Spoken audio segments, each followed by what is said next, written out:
The Catholic Church teaches that prayers for the dead have power, that our petitions can ease the suffering of souls in purgatory, shorten their purification, and speed their journey to heaven. Padre Pio prayed for the dead every single day, sometimes for hours, his stigmata-marked hands folded, his lips moving in silent intercession for souls he'd never met. But in the autumn of 1954, something changed. During his prayers for the deceased, Padre Pio began to see something the Church had never taught him about. Not souls ascending to heaven, not the peaceful rest of the faithful departed, but something hidden, something buried. A secret so devastating it had trapped a soul between worlds for over a decade, unable to rest, unable to move forward, crying out through the veil for someone who could hear. What Padre Pio discovered would expose a murder disguised as suicide, reveal a conspiracy that reached into the highest levels of local government, and prove that sometimes the dead speak louder than the living, if you know how to listen. If you believe that truth has a voice even beyond the grave, subscribe now. Because this story will show you that prayers for the dead don't just comfort souls. Sometimes they uncover the secrets the living desperately want to keep buried. Let me take you to the night when Padre Pio first heard the voice that wouldn't be silenced. October 14th, 1954. 3 o'clock in the morning. Padre Pio knelt in the monastery chapel as he did every night, alone in the darkness except for the flickering sanctuary lamp. This was his sacred time, the hours when the world slept and he could intercede for the dead without interruption. He prayed the rosary for departed souls. Standard practice. Names given to him by grieving families, or sometimes no names at all. Just prayers lifted for the anonymous dead, the forgotten, those with no one left to remember them. But on this particular night, during the third decade of the sorrowful mysteries, Padre Pio heard something. A voice, not audible in the traditional sense. It came from somewhere deeper, a spiritual frequency that bypassed his ears and spoke directly to his soul. A woman's voice, desperate, pleading. "Father, please, tell them the truth." Padre Pio's eyes opened. The chapel was empty. But the presence was undeniable. A soul, hovering in that liminal space between earth and eternity, unable to rest. "Who are you?" he whispered into the darkness. Francesca Moretti. They say I killed myself, but I didn't. Father, I didn't." The voice cracked with anguish, and Padre Pio felt a cold sensation wash over him, the spiritual residue of violent death, of injustice unresolved. He'd encountered troubled souls before, spirits lingering due to unfinished business. But this was different. This soul wasn't just restless. She was trapped, held in place by a lie so powerful it had anchored her to the earthly realm. "When did you die?" Padre Pio asked. "July 23rd, 1943, 11 years ago. They found me hanging in my bedroom. My husband told everyone I was depressed, that I'd been unstable since losing our son in the war. But that's not what happened. No." The voice became a wail of pure grief. "He killed me. Alfredo killed me because I found out what he'd done. The money he stole from the town treasury. The families he ruined. I was going to expose him, So he strangled me and staged it to look like suicide, and everyone believed him. Padre Pio's stigmata began to burn, a sign that always accompanied encounters with profound spiritual distress. Where is your husband now? Still in Foggia, still free, still respected. He remarried, has a new family. No one questions him. And I'm here, Father, stuck. Because as long as the lie stands, as long as my death is called suicide instead of murder, I cannot rest. The injustice holds me like chains. The monastery bells rang for lauds, signaling the approach of dawn. Other monks would soon arrive for morning prayers, but Padre Pio remained kneeling, his mind racing, because Francesca Moretti had just given him a name, and tomorrow he would have to decide whether to investigate a murder that officially didn't exist. Padre Pio spent the morning wrestling with what he'd experienced. Could it have been exhaustion? A dream? But the encounter had felt too vivid, too specific. Francesca Moretti wasn't a name he recognized, and 1943 was during the chaos of war.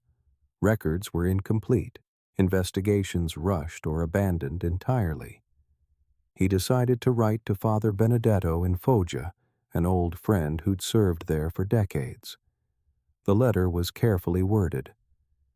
Do you remember a woman named Francesca Moretti who died in July 1943? I have reason to believe her death deserves closer examination. The reply came 4 days later. Father Benedetto's handwriting was shaky with age, but his memory was sharp. Padre Pio, I remember Francesca well. A devout woman, attended daily mass. Her death shocked everyone. They said she hanged herself after her son died at Cassino. Her husband, Alfredo Moretti, was chief accountant for the municipal government. He received much sympathy. Remarried within 2 years to a younger woman, Elena. They now have 3 children. He's currently deputy mayor. Why do you ask? Padre Pio's blood ran cold. Deputy mayor, a position of power and influence. If Francesca's accusations were true, Alfredo had literally gotten away with murder and built a new life on top of his wife's grave. That night, during his prayers for the dead, Francesca's voice returned, stronger this time, more urgent. You received the letter. Now you know he's still there, still lying, still pretending to be a good man. Francesca, I need proof.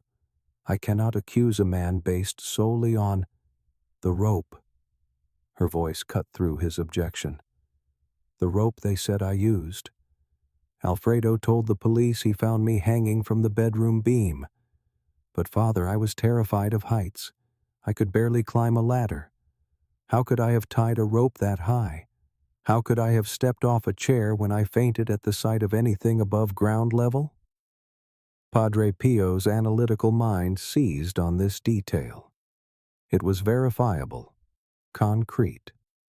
If Francesca had a documented fear of heights, the suicide narrative became immediately suspicious. And there's more, Francesca continued. The bruises.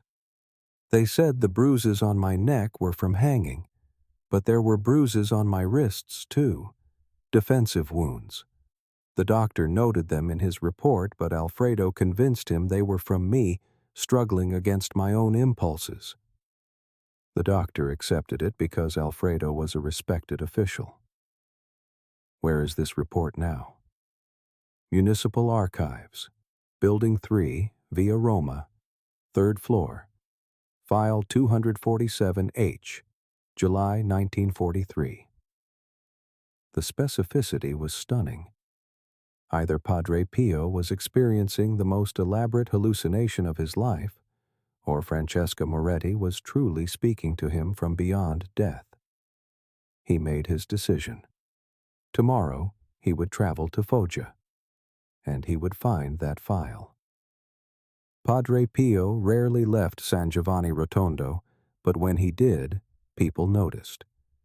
His journey to Foggia on October 22nd caused whispers throughout the monastery. He told his superior only that he was following a spiritual calling, which was technically true. Father Benedetto met him at the train station, his elderly face creased with concern. "Padre Pio, what's this about? Your letter was cryptic." "I need to see municipal death records from 1943, specifically Francesca Moretti." "That's highly irregular. Those archives aren't open to the public, especially not clergy investigating closed cases." "Then we'll need to be persuasive."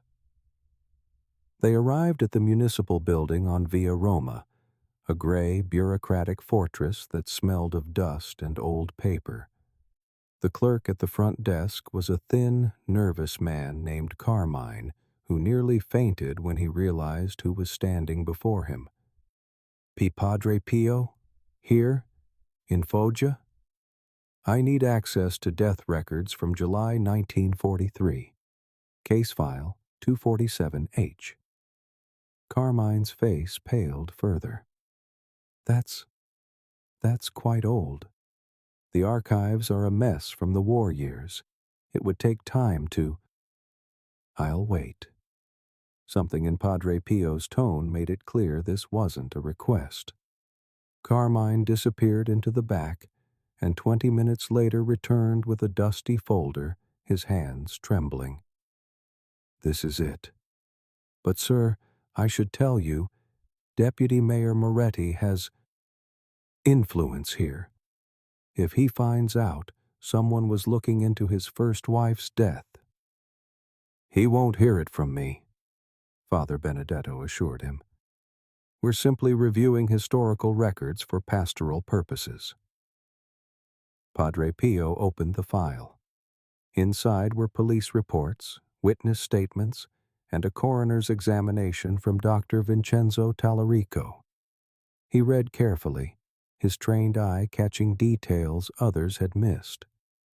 Subject found suspended by rope from bedroom beam, lividity consistent with hanging, contusions on neck consistent with ligature. Notable: extensive bruising on both wrists and forearms. Subject's sister reports deceased had pathological fear of heights since childhood incident. The sister's testimony was attached, a handwritten statement from someone named Lucia Bassani, Francesca's younger sister, who'd insisted something was wrong. She'd noted that Francesca would never have climbed high enough to tie that rope, that her sister had been terrified, not depressed, that Alfredo had been acting strangely in the weeks before the death. But the final page made Padre Pio's blood freeze. It was a revision, dated 3 days after the initial report. The same doctor, Dr. Tallarico, had amended his findings. Upon further consideration and consultation with family, the wrist bruising is likely self-inflicted during a mental health crisis. Cause of death: suicide by hanging. Case closed. Someone had gotten to the doctor. Someone had made him change his report. And Padre Pio would bet his stigmata that someone was Alfredo Moretti. "I need to speak with Francesca's sister," Padre Pio said quietly. "Is she still alive?" Lucia Bassani lived on the outskirts of Foggia in a small stone cottage surrounded by olive trees. She was 63 now, her hair silver, her hands gnarled with arthritis. When Father Benedetto introduced Padre Pio, she crossed herself 3 times and burst into tears. "You came," she whispered. "After all these years, someone finally came." She led them into a modest kitchen where photographs of Francesca covered an entire wall. A shrine to a sister who'd never received justice. Lucia poured coffee with shaking hands. "I knew it wasn't suicide," she said before Padre Pio could even ask. "Francesca was terrified of heights. When we were children, she fell from a tree and broke her arm. After that, she couldn't even stand on a chair without panicking. The idea that she climbed up to tie a rope to that beam? Impossible." "Did you tell the police?" "Of course I did." Lucia's voice cracked with old rage. "I told them everything. But Alfredo was respected, connected. He had friends in the police, in the courts, and I was just a grieving sister, hysterical with grief. They dismissed me." Padre Pio leaned forward. "What happened in the weeks before Francesca died?" Lucia's eyes darkened. She found something. Documents in Alfredo's office. She wouldn't tell me exactly what, but she said it was proof he'd been embezzling from the town treasury, stealing money meant for war relief funds. Thousands of lira. Families were starving while he lined his pockets. She was going to expose him?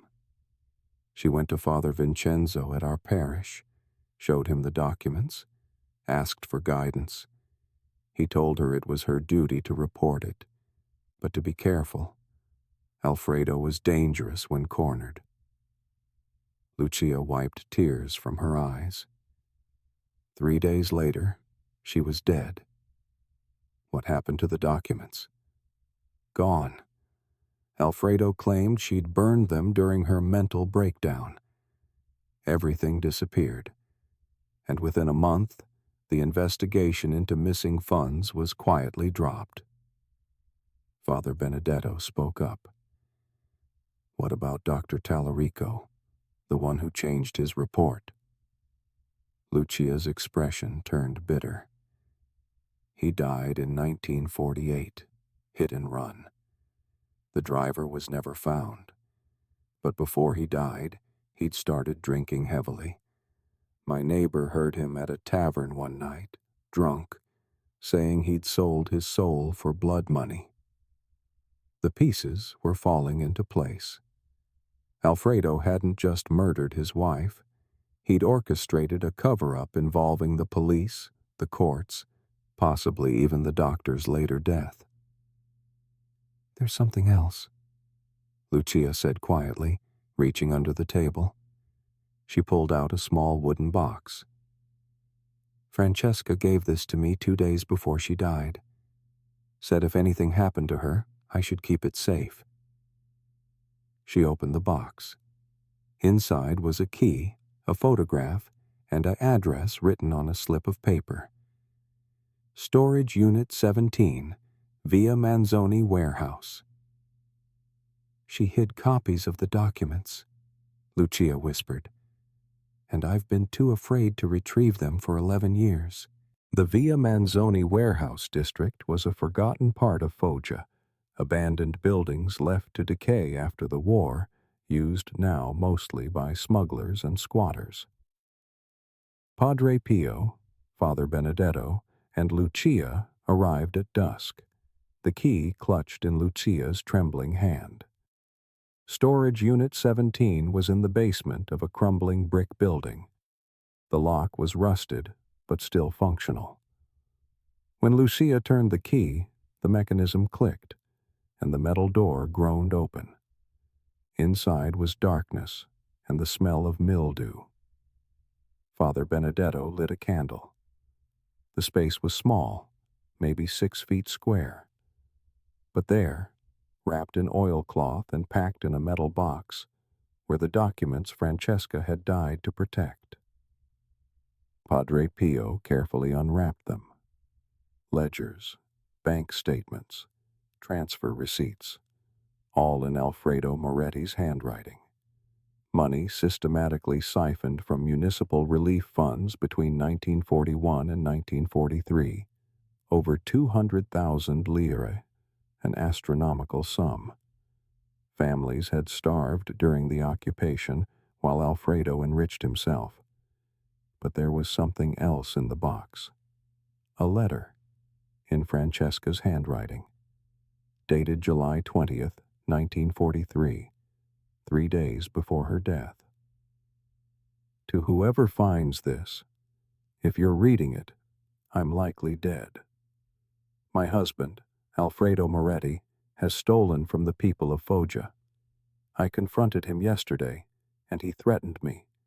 He said no one would believe me, that he'd destroy me if I spoke.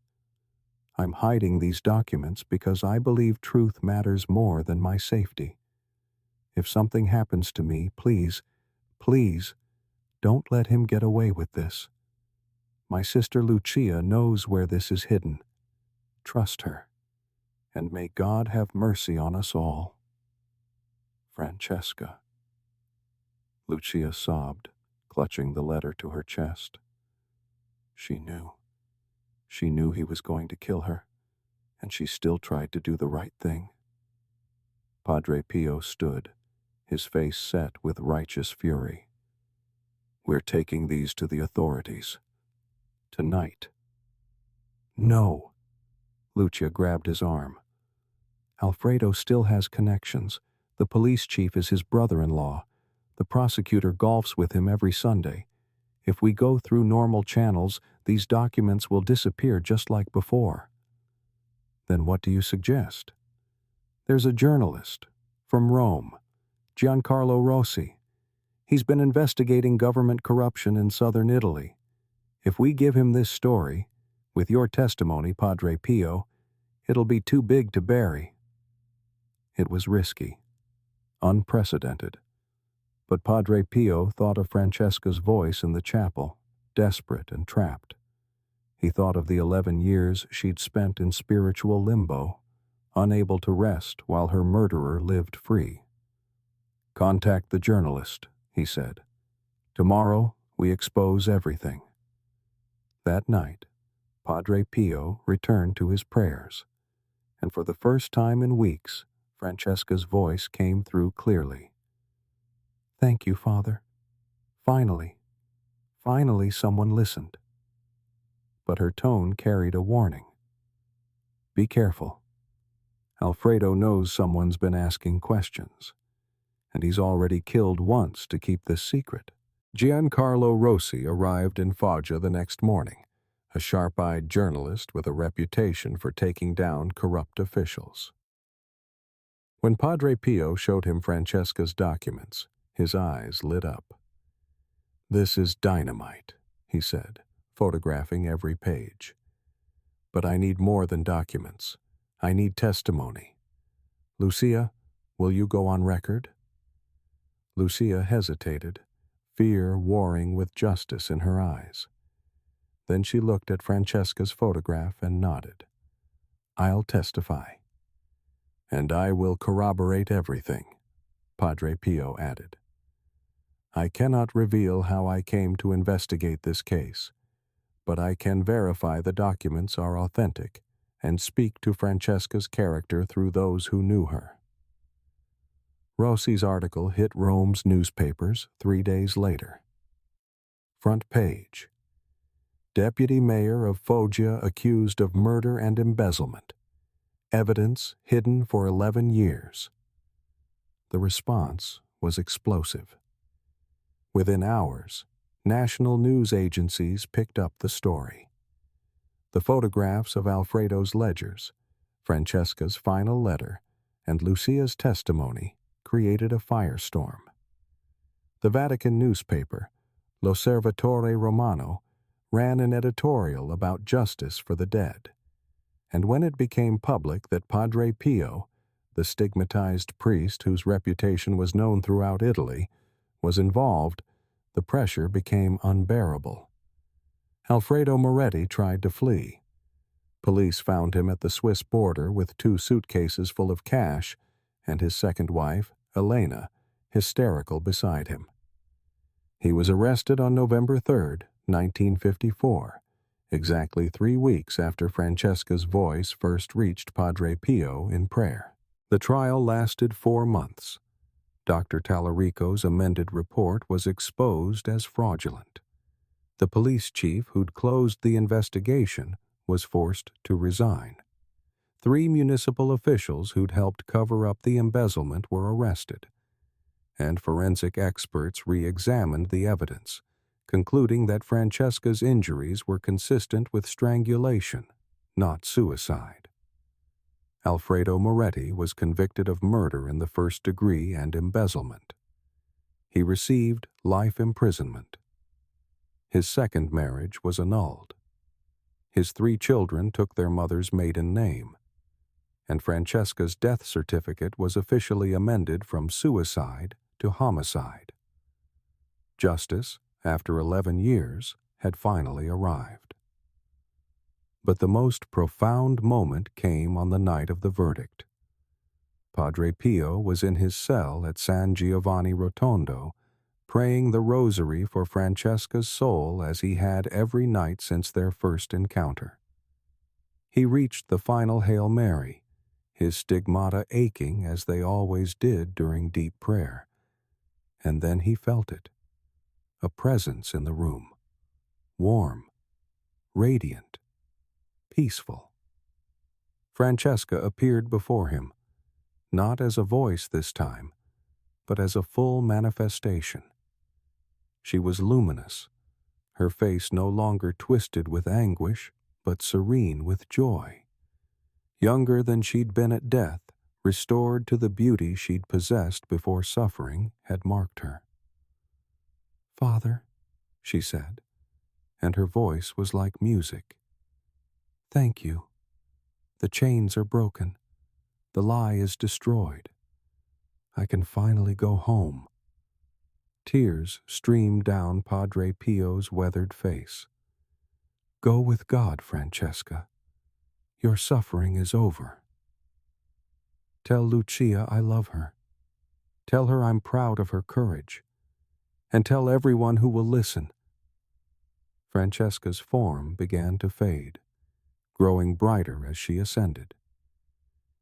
"Tell them that prayers for the dead matter, that truth has a voice even in death, that justice delayed is not justice denied, not when someone is willing to listen." And then she was gone. But the room was filled with the scent of roses, the mystical fragrance that always accompanied Padre Pio's most profound spiritual experiences. Lucia Bassani lived another 23 years. She never remarried, but she spent her remaining time establishing a foundation to help victims of domestic violence, work she did in Francesca's name.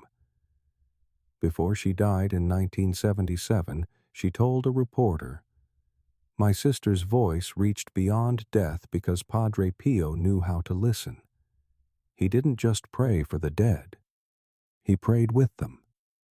And that made all the difference." Padre Pio continued his nightly prayers for departed souls until his death in 1968.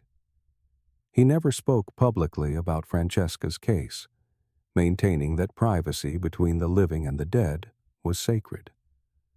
But those close to him knew that October 1954 had changed something in how he understood his ministry. The dead weren't just passive recipients of prayer. They were active participants in the pursuit of truth and justice. And sometimes, when injustice trapped a soul between worlds, God appointed someone to hear their cry and set them free. If this story moved you, if you believe that truth transcends death and that justice can come even after years of darkness, share this video with someone who needs hope. Comment below if you've ever felt a departed loved one trying to communicate, trying to right a wrong, trying to be heard. Subscribe to hear more stories that prove the veil between this world and the next is thinner than we think, and that love, truth, and prayer are more powerful than any lie. This is Francesca Moretti's vindication. This is what happens when someone finally listens to the voice of the dead. This is the hidden power of praying for departed souls. May they all rest in peace, and may justice always find its voice.